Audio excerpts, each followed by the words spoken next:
Հետազոտությունները ցույց են տալիս, որ սեռական հասունացման ժամանակ դեռահասի կյանքը բառացիորեն նմանվում է շինհրապարակի։ Ոչ միայն մարմինը, այլ ուղեղն է ամեն օր փոխվում։ Հաճախ աղջնակների մոտ դիտվում է վաղաժամ սեռական հասունացում, որին հաջորդում է առատ, երբեմն էլ ցավերով ուղեկցվող դաշտանը, առաջանում են կիստաներ։ Թե ինչ ախտաբանական խնդիրների մասին կարող է նախազանգել դեռահասության տարիքում առաջին հայացքից աննկատ, երբեմն էլ չնչին անհարմարություն պատճառող խնդիրները բժշկի մոտ զրուցել ենք Աստղիկ բժշկական կենտրոնի մանկական գինեկոլոգ Լիաննա Քոչարյանի հետ։ Վաղաժամ սեռական հասունացումը դա երբ աղջնակի մոտ դիտվում է երկրորդային սեռական հատկանիշների ձևավորում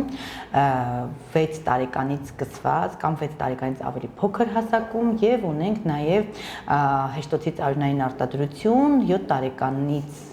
սկսած եւ 7 տարեկանից շուտ։ Այս պարագայում խոսքը վերաբերում է վաղաժամ սեռական հասունացմանը։ Վաղաժամ սեռական հասունացումը մի քանի այսպես ենթատեսակներ ունի, կա կենտրոնական ծագման վաղաժամ սեռական հասունացում, կա ծայրամասային ծագման վաղաժամ սեռական հասունացում, տարբերում ենք նաեւ վաղաժամ սեռական հասունացման տարբեր ախտանիշներ, ինչպիսիք են Ինչպես արդեն ասացի, երկրորդային սեռական հատկանիշների ձևավորումը, դրանց մեջ մտնում է բնականաբար անոթափոսերի եւ ցայլքի մազակալումը, կրծքագեղձերի մեծացումը եւ այնուհետեւ արդեն հեշտոցից արյունային արտադրությունը։ Այս բոլորի հանրագումարը իրենից ներկայացնում է վաղաժամ սեռական հասունացումը։ Եթե ունենք կենտրոնական ծագման վաղաժամ սեռական հասունացում, դա նշանակում է, որ մեր գլխուղեղի կողմից արտադրվող հորմոնները, որոնք որ պատասխանատու են դաշտանային ցիկլի եւ սեռահասունացման համար, ավելի շուտ են այսպես չակերտավոր արթնացել եւ դրա հաշվին ունենք արգանդի եւ ձվանների ավելի շուտ process-ի մեջ ընդգրկում եւ բնականաբար երկրորդային սեռական հատկանիշների շուտ ձևավորում։ Իսկ ծայրամասային սեռական հասունացման դեպքում հնարավոր է սպոնտան կամ որևէ դեղորայքի կամ այլ սննդի միջոցով կամ կենսակերպի տարբեր խնդիրների դեպքում հնարավոր է առաջանան ձվանների վրա տարբեր կիստաներ, որոնք ձվանների եւ ոչ միայն ձվանների, նաեւ այլ հարակից օրգանների կամ ներքին օրգանների հորմոն արտադրող գոյացություններ առաջանան, որոնք որ սկսում են արդեն արտադրել սեռական հորմոններ եւ պոտենցիալ են վաղաժամ սեռական հասունացումը։ Եվ արդյունքում նորից դիտվում են նույն երևույթները։ Ուստի հորդորում եմ բոլորին, եթե կան երկրորդային սեռական հատկանիշների շուտ ձևավորում, ուղղակի չխորհրդակցեն իրենց հարևանուհու, չգիտեմ, տան մեծահասակներ, այո, մեծահասակների հետ այլ ժամանակին դիմեն բժշկի եւ ճիշտ ու գրագետ հետազոտություններ ստանան, քանի որ ճիշտ եւ գրագետ հետազոտման արդյունքում միանշանակ արդեն պարզվում է, թե կոնկրետ ինչն է պատճառը սեռահասունացման եւ արդեն ուղղվում բուժումը եւ մնացած արդեն հսկողությունը ըստ արդեն հայտնաբերված խնդրի։ Այստեղ ուզում եմ ասեմ, որ երբեմն կիստաները կարող են առաջանալ վաղ մանկական տարիքում, նաեւ ներկայումս քանի որ մեծ է հնարավորությունը լիարժեք հետազոտման, պտղին կարելի է հետազոտել ներարգանդային կյանքում եւ հենց ներարգանդային կյանքում կան ներարգանդային կյանքում հնարավոր է պտղի մոտ հայտնաբերել կիստաներ, որոնք որ արդեն պետք է խիստ հսկել եւ անհրաժեշտության դեպքում բնականաբար կիստան հեռացնել, որ հետագայում օրիորդ աղջիկը լինի լիարժեք առողջ ու ճիշտ ձևով մտնի սեռահասունացման շրջան։ Բժշկուհի, իսկ վաղաժամ սեռական հասունացումը եւ ընդհակառակը ուշ սեռական հասունացումը հետագայում ինչ խնդիրների առաջ կարող է կանգնեցնել օրիորդին, հետո այլևս արդեն կնոջը։ Շատ կարևոր հարց տվեցիք։ Վաղաժամ սեռական հասունացման դեպքում կամ ուշացած սեռական հասունացման դեպքում շատ կարևոր է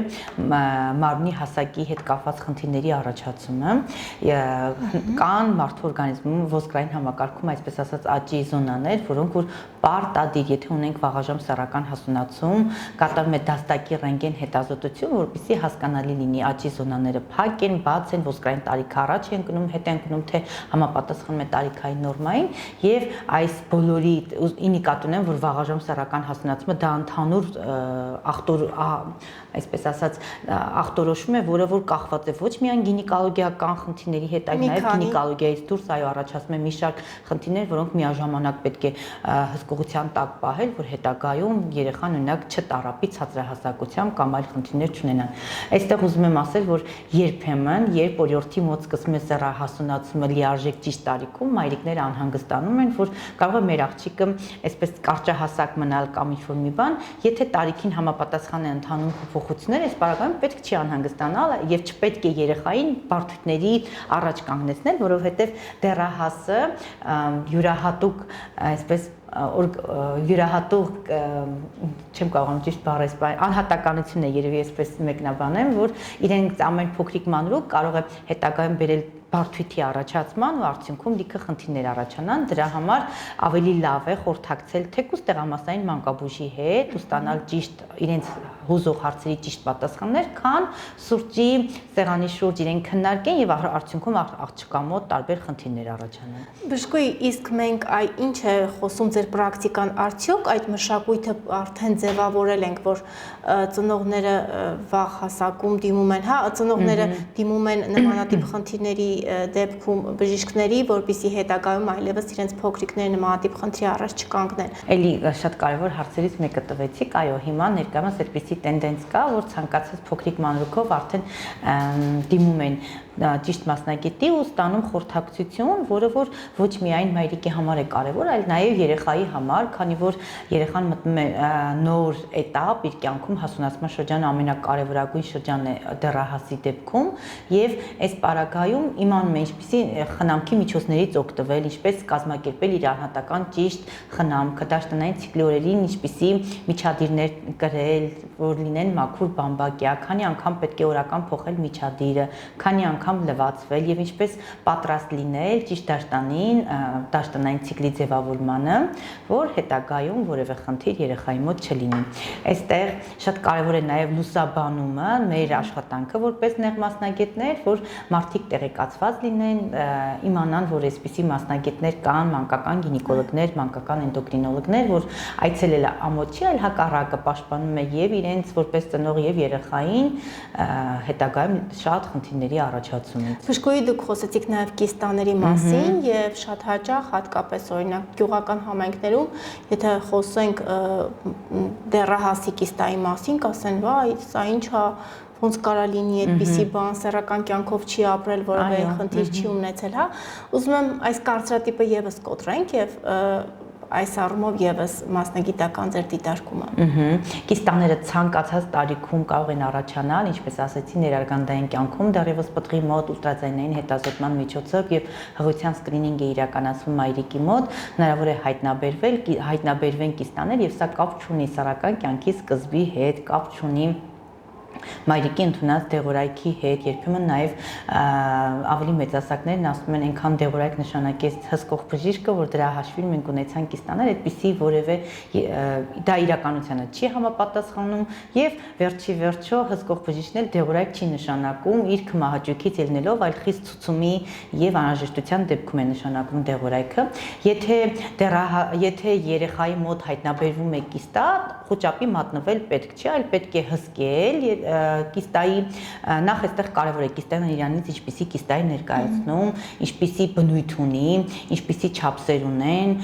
մինչև 5 սանտիմետրանոց կիստաները ուղղակի հսկման ենթակա են, եթե խոսքը դեռահասության տարիքի մասին է կամ նախասեռահասունացման շրջանում։ Փոքր տարիքում ինչքան կիստան չափսերով մեծ է կամ ընթացքում տարիքի հետ մեծանում է, բնականաբար պետք է այդ կիստայի հեռացումով զբաղվել, որ հետագայում չվնասի առողջ ծվարները եւ արգանդափողի հետ կապված հետո խնդիրներ չլինեն։ Ինչպես արդեն ասեցի, մինչև 5 սանտիմետրանոց կիստաները նախասեռահասունացման եւ դեռահասության շրջանում լիարժեք նորմալ են համարվում, եթե չունեն արագ աճի տենդենց եւ եթե հորմոնալ ակտիվ չեն, իսկ առհասարակ ֆունկցիոնալ բնույթի կիստաները ոչինչ չի արվում ֆունկցիոնալ բնույթի կիստաների դեպքում, եթե չունեն կլինիկա։ Իսկ ինչ է առաջանում կլինիկա ասելով, ինչ նկատի ունենք, հաճախ կիստաները կարող են առաջացնել արյունահոսություններ, ցկցկված ուշացած դաշտանային ցիկլեր, որի արդյունքում ունենում ենք արգանդի լորձաթաղանթի հաստացում եւ այնուհետեւ արգանդի հաստացած լորձաթաղանթը բերում է կիստաների առաջացման։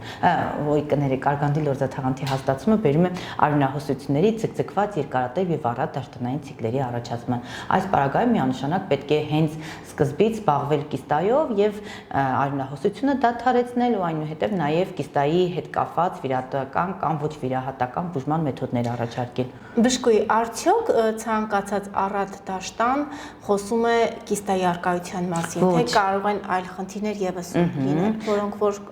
բերում են առատ դաշտանի կամ ձգձգվող առատ դաշտանի։ Նորից կարևոր հարցերից մեկը տվեցիք, երբեմն ծնողները զանգում են, հեռախոսով փորձում են խորհրդակցություն կազմակերպել կամ ինտերնետով ցանկացած հարթակով ու փորձում են այսպես իրենց միջոցներով բարձր պատճառը, սա էլ եմ համարում ոչ ճիշտ մոտեցում, քանի որ խոսքը վերաբերում է դեռահասին կամ նախասեռահասունացման շրջանում գտնվող աշնակին եւ այս պարագայում շատ կարեւոր է, որպեսզի լիարժեք հետազոտել ու գտնել բուն պատճառը։ Ինչ է նշանակում լիարժեք հետազոտել։ Պետք է այցելել մանկական գինեկոլոգի, զննում անցնել, այնուհետեւ մանկական գինեկոլոգը նոր զնման տվյալները համադրելով կկարողանա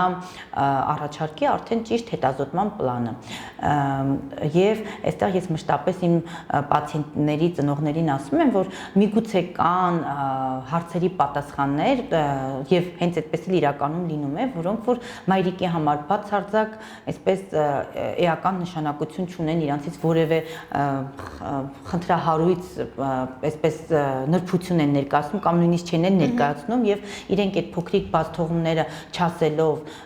բժիշկին, հետագայում դրանք էլ կարող են բերել ոչ լիարժեք ախտորոշման, այո, դրա համար հորդորում եմ առանց թաքցնելու երկրորդային գանգատները, առանց թաքցնելու նաև ուղեկցող հիվանդությունները, ամբողջը լիարժեք ասել մասնագետին, որպեսզի մասնագետն էլ կարողանա լիարժեք մոտեցում ցուցաբերի։ Ոչ միայն կիստաներն են բերում արգանդային անոմալ արյունահոսությունների առաջացման, այլ արգանդի լորձաթանթի հաստացումը տարբեր պատճառներով պայմանավորված կարող է լինել, հենց վաղաժամ սեռահասունացումը, երբ աղջնակի մոտ դաշտանը ավելի շուտ է, ինչքան շուտ է առաջանում, այնքան ավելի մեծ է հնարավորությունը, որ կունենանք արգանդային անոմալ արյունահոսությունների որոշակի, այսպես նախատրամադրվածություն, այսպես ասեմ, որ մարդիկ միանգամից չասեն, եթե 10 տարեկանից սկսվեց, ուրեմն բոլորը պետք է սեռական հասունացում է կամ երեխան միանշանակ պետք է հաջորդ դաշտանային ցիկլերը արյունահոսությամբ ուղեկցվի։ Ոչ, պետք է պարտադիր հսկել դաշտանային ցիկլ ասելով ինդիկատի ունենք վերջին 2 դաշտանի առաջին օրերի միջև ընկած ժամանակահատվածը, որը պետք է կազմի 21-ից մինչև 35 օր, դաշտանային արյունը չպետք է գերազանցի 150 մլ-ից ավելի եւ չպետք է տևի 8 օրից ավել ու միջդաշտանային արյունային արտադրություն չպետք է լինի։ Սա համարվում է նորմալ դաշտանային ցիկլը, եթե դաշտանը տևում է 8 օրից ավելի, եթե ունենք միջդաշտանային արյունային արտադրություն, եթե ունենք առատ դաշտան, այս բոլորը արդեն ասոցացվում է արգանդային անոմալ արյունահոսության եզրույթի մեջ եւ այս պարագայում միանշանակ պետք է դիմել։ Հաճախ ասում են առաջին դաշտանն է կամ երկրորդ դաշտանն է կամ դեռ կարգավորման շրջանում է գտնվում, բայց արդեն 14-րդ կամ 16-րդ օրն է։ Արժի սպասել, ոչ, ուզում եմ հորդորել, որ պարտադիր պետք է դիմել, պարտադիր չէ դիմեն մանկական գինեկոլոգի, գոնե տեղամաս իրենց մանկաբուժին, գոնե բազային հետազոտություններն անցնեն, ինչպիսիք են մակարդելության որոշումը արյան մեջ, արյան ընդհանուր քննության իրականացումը եւ փոքր կոնքի օրգանների սոնոգրաֆիան ու այնուհետեւ նոր որոշում կայացնել, ունենք այլ նեղ մասնագետի խորհրդատվության անհրաժեշտություն, թե ոչ։ Ծնողները հատկապես դեռահասների նշում են, որ օրինակ առատ դաշտանի զուգահեռ կան նաեւ մակարդուկներով արյունային արտադրություն։ Սա ահազանգ կարող է լինել, թե սա նորմալ բնականon ընթացք է։ Եթե մակարդուկները շատ փոքր են եւ յուրաքանչյուր դաշտանային ցիկլին չեն ուղեկցվում, այլ լինում է տարվա ընթացքում 1-2 անգամ, սա նորմա է համարվում, իսկ եթե ունենք մշտապես ցանկացած ցիկլին այսպես ուղեկցվող մակարդուկներով արյունային արտադրություն, սա արդեն անհրաժեշտություն է իրենց ներկայացնում, որպեսզի դիմեն մասնագետի ու որոշակի հետազոտություններ անցնեն։ Առատ դաշտան ասվածը մի քիչ էլ սուբյեկտիվ է, քանի որ հաճախ մայրիկները իրենց դաշտանային ցիկլի հետ են համեմատում եւ հնարավոր է իրենց մոտ սակավ լինի, երեխայի մոտ չափավոր ու այստեղ արդեն դիսբալանս առաջանա, որ երեխայի մոտ առատ է, այնուհետեւ հարցնում ենք, քանի միջադիր է օրական փոխում, օրինակ կարող են ասել 3-4 իրենք լավ լցված ամբողջությամբ չեն լցվում, բայց քանի որ մայրիկը փոխել է ամբողջ կյանքի ընթացքում 1-2, արդեն այսպես մտածում են, որ իր օրիորդի մոտ այո ունենք արյունահոսություն կամ առատ դաշտան Այդպես այնպես որ պետք է լիարժեք ցանկացած հարց ճիշտ վերանայել, վերադասավորել, մեկնաբանել, որ եւ օրիորդի եւ մայրիկի մոտ որևէ հարց չմնա, թերի հարց չմնա եւ իրենց բոլոր հուզող հարցերին ստանան սպառիչ պատասխան ու նաեւ մայրիկի նկարագրած գանգատներն էլ պետք է մանրակրկիտ իմի բերել ու յուրաքանչյուր գանգատը ճիշտ այսպես պարզաբանել, որ հստակ հասկանանք ունենք որևէ խնդիր, թե ուղղակի սուբյեկտիվ ինչ-որ գանգատներ են նշում։ Բժշկուհի շատ հաճախ հատկապես նշում եմ գյուղական համայնքներում երեխաներին չեն բացատրում, որ հասունացման շրջան է եւ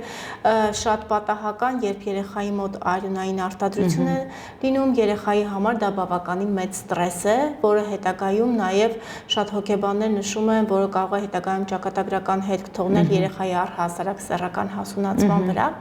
Այս առումով կուզենայի օգտվելով առիթից մեր մայրիկներին ձեր խորհուրդը, թե ինչպես կարողանալ երեխային շատ մեղմ, այսպես ասած հնարավորինս ցիվիլ ներկայացնել, որ այսպիսի խնդրի առաջ կկարողանա կանգնել եւ նաեւ հետաքրքիր է ձեր դիտարկումը որպես մանկական գինեկոլոգ, ինչ խնդրի առաջ կարող է կանգնել երեխան, երբ այսպես ասած այդ արյունային արտադրությունից ակամայից ստրես ապրի։ Եթե տեղյակ չի, բնականաբար դա բնական նորմալ հուզական վիճակ է։ Նորից բավականին ակտուալ հարցերից մեկը հնչեցրեցիք, ուզում եմ ասեմ, որ մայրիկները պետք է մաքսիմալ կարողանան ճիշտ շփվել իրենց դեռահաս աղջիկների հետ, լիարժեք բացատրեն տարբերություն աղջիկ-տղա տարբերությունը, թե իրենք իրարից ինչով են տարբերվում եւ ճիշտ մեկնաբանեն սեռահասունացման փուլային, այսպես ասած, փոփոխությունները օրիորդի օրգանիզմում, քանի որ արդյունքում երեխան ավելի գիտակից կլինի եւ ճիշտ ինֆորմացված ու ինֆորմացիան ինքը կստանա հենց մայրիկի միջոցով, այլ ոչ ընկերուհիների կամ իր համադասարանցիների միջոցով, որոնք որ համացանցից կամ այստեղից այնտեղից կծկտուն ինչ-որ փոքրիկ ինֆորմացիաներ ունեն եւ հիմնականում նաեւ որոշակի իրենք էլ են հորինում ու արդյունքում այսպես փոքր ինֆորմացիան տարածվում է դառնում ավելի մեծ ինֆորմացիա եւ որը որ խեղաթյուրված է հիմնականում լինում, դրա համար հորդորում եմ բոլոր մայրիկներին, որ մանրակրկիտ, աչալուրջ երեխային պետք չի միանգամից նստել ու խոսել սեռահասունացման ամբողջ երևույթի կամ դաշտանային ցիկլի ամբողջ ընթացքի մասին, այլ պետք է ասել, որ երբ որ տեսնում է, որ կա ցայլքի անոթափոսերի մազակալում, սկսում են կրծքագեղձերը մեծանալ, պետք է այդ երևույթին էլ մայրիկը ճիշտ մեկնաբանություն տալ եւ հենց մայրիկը ցույց տա, որ մենք մտել ենք նոր շրջան ու շատ լավ է, որ արդեն գտնվում ենք սեռահասունացման շրջանում, այսպես քաջալերել կրծքալների եւ տոպիկների կիրառումը արդեն դեռահասության շրջանում, որպեսզի ճիշտ ձևով նաեւ մարմնակառուցվածքը ընթանա, այստեղ նաեւ կարեւոր է հիգիենայի հարցերի ճիշտ մեկնաբանումը մայրիկին, որ հետագայում մենք որևէ խնդիր ոչինչ չունենանք հիգիենայի հետ կապված եւ նաեւ կարեւոր է միջադիրների ճիշտ ընտրությունը, կիրառումը եւ բացի միջադիրների ճիշտ ընտրությունից ու կիրառումից նաեւ որ յուրաքանչյուր օր պարտադիր պետք է լվացվել։ Հաճախ մայրիկներն ինձ ասում են ցիկլի օրերին լսել ենք, որ պետք չի լվացվել, դաշտանային ցիկլի ժամանակ առհասարակ չպետք է ցնցուղ ընդունել։ Այս կարծրատիպն էլ եմ ուզում փոխվի եւ ես այս անգամ էլ ես օգտվեմ առիթից ու ասեմ, որ պարտադիր պետք է լվացվել յուրաքանչյուր օր դաշտանային ցիկլի օրերին նախընտրելի երկու անգամ լվացումներ կատարելը, որպեսզի լիարժեք առողջ եւ աշխույժ լինենք եւ բացի դրանից նաեւ ունենանք թարմության զգացողություն եւ այնուհետեւ արյունը իրենից լավ միջավայր է հանդիսանում մանրների աճի ու բազմացման համար, ճիշտ հիգիենան պահպանելով մենք հետագայում կխուսափենք շատ խնդիրների առաջացումից։ Առաջին դաշտանի ժամանակ էլ մայրիկը որոշակի պետք է խրախուսի, այսպես ինչ որ ձևով ճիշտ բառերն եմ ուզում գտնեմ, ճիշտ ասած, ինչ-որ ձևով ճիշտ բացատրի երեխային դա իրենից ինչ է ներկայացնում, քանի որ եթե երեխան գիտակից է, գիտի ինչ է իրենից ներկայացնում դաշտանը, դաշտանային ցիկլը եւ առհասարակ իր օրգանիզմում տեղի ունեցող փոփոխությունները, այնքան ավելի բարդություններ չեն առաջանա։ Ես վստահ եմ, որ ցավային համախտանիշը դաշտանային ցիկլի ընթացքում 90% դեպքերում պայմանավորված է ոչ լիարժեք տեղեկատվությամբ եւ նաեւ 1000 անգամ կներեք բառից համար, բայց զզվանքի առաջացումով հենց դաշտանային արյան հանդեպ, որի արդյունքում ունենում ենք անտանելիություն եւ դրա հետևանքով ունենում ենք սխալ թյուր ըմբռնում դաշտանային ցիկլի ամբողջ process-ի նկատմամբ ու ունենում ենք հենց դաշտանային ցավեր։ Դրա համար ինչքան ճիշտ հորդորեն, ճիշտ ձևով բացատրեն, այնքան ավելի ճիշտ կլինի երեխայի սեռահասունացման շրջանի մուտքը, այսպես ասած։ Ուստի հորդորեք, որ այո, իրենք տեղեկացված լինեն ու բոլոր հարթակներով սա պետք է լուսաբանվի, որ իրենք տեղեկացված լինեն։ Ուզում եմ նաև օգտվելով առիթից ասեմ, որ նույն կիստաների հետ կապված Աստղիկ բժշկական կենտրոնում մեծ բաժանմունք գոյություն ունի, որտեղ որ կատարվում է վիրահատական ճանապարհով, վիրահատական բուժման ենթակա կիստաների հեռացում անկախ տարիքից եւ այս պարագայում ժամանակին դիմելույթությունը նպաստում է նրան, որ հնարավոր է լինում պահպանել ձվարանների ֆունկցիան, որպեսզի ձվարանները այսինքն հնարավոր նաև ձվարանների ֆունկցիան չկարողանանք պահպանել, միանշանակ իհարկե կիստայի բնույթից կախված, եթե ունենք արագաճ կամ ոչնչացնում են ձվարանային հյուսվածքը, երբեմն այո, կարող են դրանից ձվարանները տուժել։ Դրա համար, եթե ունենք կիստա, երբեմն ինքս էլ ունեմ պացիենտներ, որ 3 տարի առաջ են ինձ մոտ այցելել ու հետո 3 տարի անցնում են, նոր հիշում են, որ իրենց օրիորդը խնդիր ուներ ու կարելի է եւս մեկ անգամ այցելել, ոչ կիստաների դեպքում, եթե իրենք չափսերով մեծ են, ժամանակ առ ժամանակ պետք է որոշակի հետազոտություններ անցնել եւ հետեւել, տեսնել չափսի փոփոխություն ունենք, թե ոչ, աճում են, փոխվում է նաև կիստայի պարունակությունը, թե ոչ, նոր արդեն հանգամանալից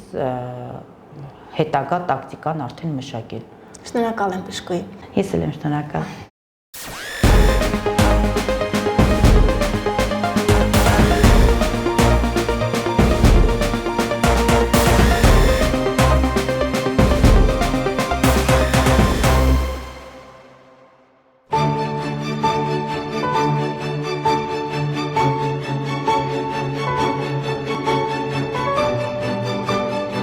Ջերմ և հոգատար վերաբերմունք։ Նորագույն տեխնոլոգիաների կիրառում։ Տարածված հիվանդությունների կանխարգելում։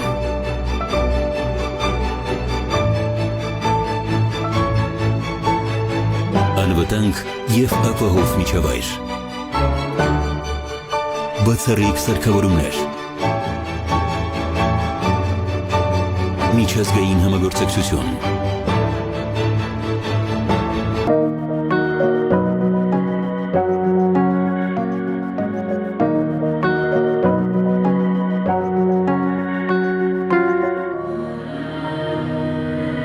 Չինից Կորվանից, միակը Հայաստանում ISO 9001 որակավորմամբ, շարունակական զարգացում եւ աճ, Աստղիկ բժշկական կենտրոն։